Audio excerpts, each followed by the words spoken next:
Hello and welcome to this video. Gareth here from tastytudes.com. In this video we are going to look at the HSBC logo, learn a little about the logo and the designer behind it.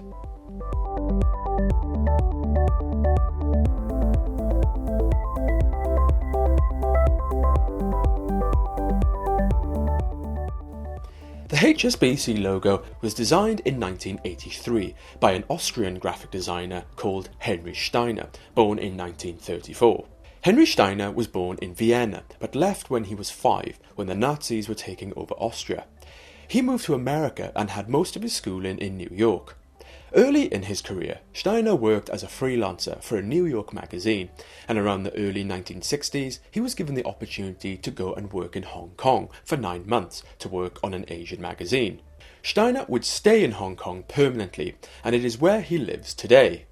Henry Steiner has been dubbed the father of Hong Kong design. In 1964 he founded his own consultancy firm, Steiner & Co. The company's scope would include corporate identity, corporate literature, architectural graphics, books and magazine design, and banknotes. Henry Steiner has created designs for some of the most identifiable brands such as IBM, Hilton Hotels, Dow Jones, HSBC, Standard Chartered and Unilever, to name a few. Some of Henry Steiner's poster examples include Hong Kong International Music Festival 1969, Morisawa Font Poster in the mid-1990s, this poster, which I can't pronounce the name of, which was made in 2007, and Hong Kong Vienna Opera Ball in 2008. Henry Steiner is also known for creating some of Hong Kong's banknotes, which the government commissioned him to do in 1975. In 2003, he would update the designs, including aquatic, amphibious, terrestrial and celestial creatures. Henry Steiner pioneered the expression of identity through branding, particularly in Asia, where his skill for incorporating Eastern cultural symbols into Western design has gained international acclaim. To quote Steiner, "Design must contain contrast. This can be contrast of colour, of expectation, psychological tensions, size, old versus new, etc." Henry Steiner is well known for his poster and banknote designs, but is best known for his corporate identity designs, notably his HSBC logo. The design of the HSBC logo was inspired by the bank's house flag that had been in use since at least the late 1800s, this being a white triangle with 2 pointed triangles in the shape of an hourglass.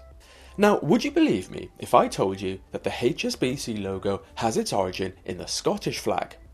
Well, in the late 19th century, many companies were established in Hong Kong by Scottish expatriates. HSBC was founded by Sir Thomas Sutherland, a Scottish banker and politician. HSBC opened for business on the 3rd of March 1865. Like many other company flags of that era, the design was based on the Scottish flag, the Cross of St Andrew. For HSBC, the flag would become white and red. Henry Steiner would take inspiration from this flag and add additional triangles, suggesting connections and points on a compass. This mark fuels HSBC's dramatic expansion. So the HSBC logo is essentially a lock-up combination mark. What makes up the logo are 2 distinct parts. We have the prominent logo mark, the red triangle-shaped composition, and the logo type. The font used is a simple serif font, which seems to be either Times New Roman or Baskerville Old Face. Set in black, the colour evokes positive associations of power, sophistication, and elegance. When used formally, it can be seen with the logo type wordmark element either to the left or underneath. When used in a confined or decorative space, the logo mark is used alone.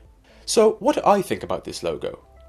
Well, I like how Steiner took inspiration from something that was part of HSBC's history, dating back to the late 1800s. Taking the bank's house flag and simply adding 2 additional triangles creates not only a new distinctive shape, but creates points of a compass that can be easily interpreted positively and outward looking. This is simple and memorable. So what can we learn about this story? Well, in this example, all it took was an addition of 2 extra triangles to make an iconic brand. Henry Steiner simply built on top of an already established legacy to create something fresh and new. This shows that sometimes a great idea can be imagined from part of a company, institution or product's history. When creating a logo, be sure to ask questions about any stories leading up to the creation of the company, institution or product. Take note of anything interesting that may exist. A great idea could be waiting to be imagined. If you'd like to learn more about Henry Steiner, you can find further reading and interesting video links in the description. So that's one of many logos and designers I have spoken about. If you enjoyed this video and want to watch more like it, you can see more episodes in the Famous Logos playlist. Link is in the description. Well, I hope you enjoyed this video. If you did, hit the like button on my Facebook page. If you'd like to see more videos like this in future, hit the subscribe button. And you can also follow me on Twitter @TastyTunes. So until next time, have fun guys, and I'll see you in the next video.